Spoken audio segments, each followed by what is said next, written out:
Tamil Nadu Congress committee தலைவர் என்பது மிக மிக பொறுப்பான ஒரு பொறுப்பு. அதுவும் தென் தமிழ்நாட்டுக்கு பல ஆண்டுகளுக்கு பின்னால் தென் தமிழ்நாட்டிலிருந்து வர்ற குறிப்பிட்ட விதத்தில் கொஞ்சம் விருதுநகரை பொறுத்தமட்டிலும் விருதுநகர் மாவட்டத்தை பொறுத்தமட்டிலும் மருந்தலைவர் காமராஜர் அந்த பொறுப்பில் இருந்திருக்கார். அது மாதிரியே பெரியவர் கிருஷ்ணசாமி நாயுடு அவர்கள் பொறுப்பில் இருந்திருக்கார் தமிழ்நாடு காங்கிரஸ் கமிட்டி தலைவராக. இப்படி பெரும் தலைவர்கள் இருந்த அந்த பொறுப்பில் என்னையும் அமர்த்தி இருக்கின்ற அகில இந்திய காங்கிரஸ் தலைவர் மல்லிகார்ஜுன கார்கே அவர்களுக்கும் எதிர்க்கட்சி தலைவர் ராகுல் காந்தி அவர்களுக்கும் அவருடைய நன்றியை தெரிவிக்கிறார். இதை பொறுத்த மட்டும் இது மிக முக்கியமான காலகட்டத்தில் இந்த பொறுப்பு வந்திருக்கு. இந்த காலகட்டத்தினுடைய காங்கிரஸ் கட்சி ஆட்சியில் பங்கு பெற்று 2 அமைச்சர்கள் காங்கிரஸ்காரர்கள் கதர்ச்சட்டை போட்டவர்கள் அமைச்சர்களாக இருக்காங்க. அதனால் மிக முக்கியமான காலம். அதுவும் குறிப்பிட்ட விதத்தில் காங்கிரஸ் கட்சியை பொறுத்த மட்டும் அடுத்து வரப்போகின்ற பாராளுமன்ற தேர்தல் மிக மிக முக்கியமானது. இந்தியாவினுடைய ஜனநாயகத்தை காக்க வேண்டிய தேர்தலாக இருக்கிறது. அந்த தேர்தலில் ராகுல் காந்தி அவர்களை பிரதமராக்க வேண்டும் என்ற ஒற்ற நோக்கத்தோடு மட்டுமே எங்களுடைய செயல் திட்டங்கள் இருக்கும்.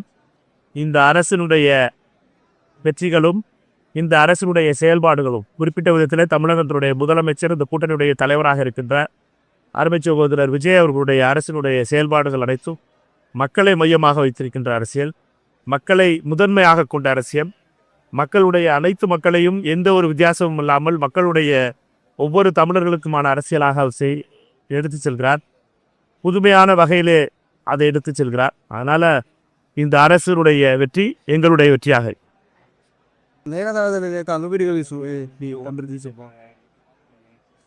என்னை பொறுத்த மட்டும் மேகதாது அணை என்பது மத்திய அரசினுடைய அனுமதி இல்லாமல் அமைக்க முடியாது. தமிழக அரசினுடைய ஒத்தாசை இல்லாமல் அதை அமைக்க முடியாது சட்டப்பூர்வமாக. கர்நாடகத்தினுடைய அரசியல்வாதிகள் மேகதாதுவை வைத்து அரசியல் செய்யலாம். ஆனால் தமிழகத்தினுடைய அரசியல் தலைவர்கள் அனைவரும் ஒரே கருத்தோடு தமிழகத்தினுடைய நலனை மையமாக வைத்து இதை அரசியலாக்காமல் நம்மை பொறுத்த மட்டும் ஒத்த கருத்தோடு நம்முடைய நியாயத்தை எடுத்துச் சொல்ல வேண்டிய நேரம் இருக்கிறது. மத்திய அரசு, குறிப்பாக மோடியினுடைய அரசு, தமிழ்நாட்டிலே மீண்டும் மீண்டும் பாஜக தோல்வியுறுவதனுடைய வெறுப்பு, தோல்வி இதனுடைய மைய கருத்தாக 4 சட்டமன்ற உறுப்பினர்கள் இருந்தார்கள். இப்பொழுது தமிழக மக்கள் அவர்களுக்கு 1 சட்டமன்ற உறுப்பினர்கள் கொடுத்திருக்கிறார்கள். இந்த கவலையெல்லாம் பாஜகக்காரர்களுக்கும் மோடிக்கு இருக்கும், அமித்ஷாவுக்கு இருக்கும். அதற்காக தமிழகத்தை அவர்கள் பழித்திருக்கக்கூடாது, இதற்கு அனுமதி வழங்கக்கூடாது. கர்நாடகாவுக்கு அனுமதி வழங்குகின்ற பொறுப்பு என்பது மத்திய அரசு, குறிப்பாக மோடி அவர்களிடம் இருக்கிறது. அந்த அனுமதி இல்லாமல் அவர்கள் எந்த செயலையும் அங்கே செய்ய முடியாது. சும்மா பூச்சாண்டி வேலை காட்டுறதெல்லாம் கர்நாடகம் காட்டலாம். ஆனால் அவர்களுக்கு அனுமதி இல்லாமல், மத்திய அரசுடைய அனுமதி இல்லாமல் அதை நடத்த முடியாது. மோடி அவர்களுடைய அனுமதி இல்லாமல் நடக்க முடியாது. மோடி அவர்கள் அனுமதி கொடுக்கக்கூடாது. ஆனால் ஏற்கனவே நம்ம நீட்லேருந்து பல விஷயங்களுக்கு எதிர்ப்பு தெரிவிச்சுட்டே வரோம். இந்த ராமஜென்ம பூமியில் அந்த இருக்கக்கூடிய அந்த ட்ரஸ்ட்டில் முறைகேடு நடக்குதுன்றிருக்காங்க. எந்த அளவுக்கு காங்கிரஸ் கட்சி இதை எவ்வளோ வலுவாக எதிர்க்கப்படுது? மிக கடுமையாக எதிர்க்க போகிறோம். காங்கிரஸ் கட்சியை பொறுத்த மட்டும் இதில் தொடர்ந்து இந்தியா முழுவதும் இதற்காக காங்கிரஸ் கட்சி போராட்டம் நடத்தியிருக்கிறது. இந்தியா முழுவதும் இதற்காக முக்கிய தலைவர்களை அனுப்பி பத்திரிகைகளில் இதை பற்றி பேச வைத்திருக்கிறோம். காங்கிரஸ் கட்சியை பொறுத்த மட்டும் மக்களுக்கு, ஏனென்றால் இதில் பாஜக RSS காரர்கள், சங்கிகள் ராமர் கோயில் உண்டியல்லே கையை வச்சுட்டார்கள் என்பதுதான் கொடுமை. ஊரெல்லாம் சொல்லி நான் ராமர் கோயில் கட்ட போகிறேன், செங்கல் கொடுங்கடா, அதை கொடுங்கடா, இதை கொடுங்கடான்னு வசூல் போட்டவங்க கடைசி அந்த புண்டியல்லே கை வச்சு உண்டியல் களவாணிகள் இந்த பாஜக காரர்கள் என்பது நிறைவு தெரிஞ்சிருக்கு. RSS காரர்களும் பாஜக காரர்களும் கோயில் காசை களவாட்டு தான் அரசியல் நடத்திக்கிட்டு இருக்காங்கிறது வெளியில் வந்துருச்சு. குடிபட்ட திருடர்கள் விழி புதுங்கி நிற்கிறார்கள். ஆனால் பிரதமர் மோடியை பொறுத்த மட்டும் கோயிலை திறக்க வந்தார். கோயிலுக்கு திறக்க வரும்போது மட்டும் பயங்கரமாக பேக்ரவுண்ட் மியூசிக்லாம் போட்டு வந்தார். பார்த்தா இதில் திருட்டு நடந்திருக்கு. இதை பற்றி வாயை திறக்கலை, ஒரு வார்த்தை சொல்லலை.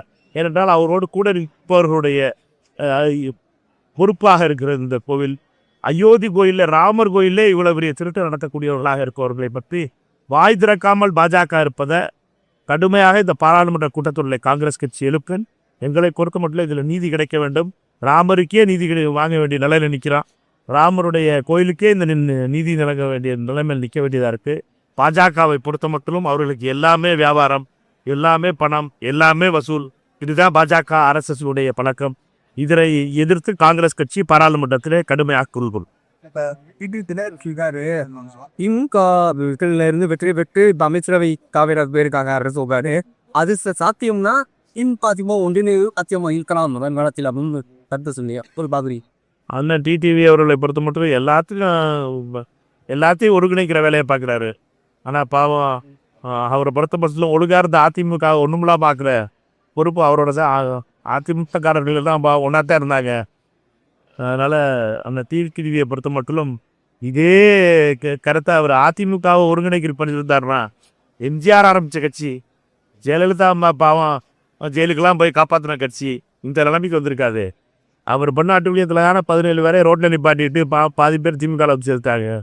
எங்கள் அண்ணன் தங்க செல்வனாக இருக்கட்டும், செந்தில் பாலாஜி அப்படின்னா எல்லாரும் அவரோட இருந்தவங்க தானே. இந்த இதெல்லாம் அதிமுகவை அவர் அழிப்பதற்காக அழிவு பாதைக்கு அழைத்து செல்வதற்கு முன்னால் பழனிசாமி அவர்களோடு அவருக்கு இருந்த பிரச்சனையும் அண்ணன் OPS அவர்களோடு இருந்த பிரச்சனையும் அதிமுகவை இன்னைக்கு எந்த நிலைமையில் ஆக்கிருச்சுங்கிறது தெரியும். முதல்ல அதை ஒருங்கிணைக்க பார்க்கட்டும், அதுக்கப்புறம் இந்த கட்சியெல்லாம் ஒதுக்கி இங்கே வேலை பார்த்தோம். காங்கிரஸ் கட்சியை பொறுத்தமட்டிலும் தமிழ்நாடு காங்கிரஸ் கமிட்டி தலைவர் என்பது மிக மிக பொறுப்பான ஒரு பொறுப்பு. அதுவும் தென் தமிழ்நாட்டுக்கு பல ஆண்டுகளுக்கு பின்னால் தென் தமிழ்நாட்டிலிருந்து வர்ற குறிப்பிட்ட விதத்தில் கொஞ்சம் விருதுநகரை பொறுத்த மட்டும் விருதுநகர் மாவட்டத்தை பொறுத்த மட்டும் மருத்தலைவர் காமராஜர் அந்த பொறுப்பில் இருந்திருக்கார். அது மாதிரியே பெரியவர் கிருஷ்ணசாமி நாயுடு அவர்கள் பொறுப்பில் இருந்திருக்கார் தமிழ்நாடு காங்கிரஸ் கமிட்டி தலைவராக. இப்படி பெரும் தலைவர்கள் இருந்த அந்த பொறுப்பில் என்னையும் அமர்த்தி இருக்கின்ற அகில இந்திய காங்கிரஸ் தலைவர் மல்லிகார்ஜுன் கார்கே அவர்களுக்கும் எதிர்க்கட்சி தலைவர் ராகுல் காந்தி அவர்களுக்கும் அவருடைய நன்றியை தெரிவிக்கிறார். இதை பொறுத்த மட்டும் இது மிக முக்கியமான காலகட்டத்தில் இந்த பொறுப்பு வந்திருக்கு. இந்த காலகட்டத்தினுடைய காங்கிரஸ் கட்சி ஆட்சியில் பங்கு பெற்று 2 அமைச்சர்கள் காங்கிரஸ்காரர்கள் கதர் சட்டை போட்டவர்கள் அமைச்சர்களாக இருக்காங்க. அதனால மிக முக்கியமான காலம். அதுவும் குறிப்பிட்ட விதத்தில் காங்கிரஸ் கட்சியை பொறுத்த மட்டும் அடுத்து வரப்போகின்ற பாராளுமன்ற தேர்தல் மிக மிக முக்கியமானது. இந்தியாவினுடைய ஜனநாயகத்தை காக்க வேண்டிய தேர்தலாக இருக்கிறது. அந்த தேர்தலில் ராகுல் காந்தி அவர்களை பிரதமராக்க வேண்டும் என்ற ஒற்றை நோக்கத்தோடு மட்டுமே எங்களுடைய செயல் திட்டங்கள் இருக்கும்.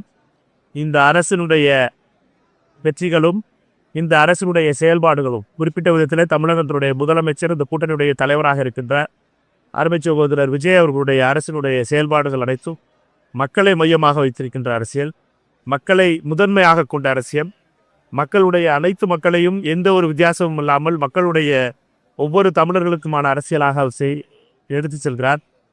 புதுமையான வகையில்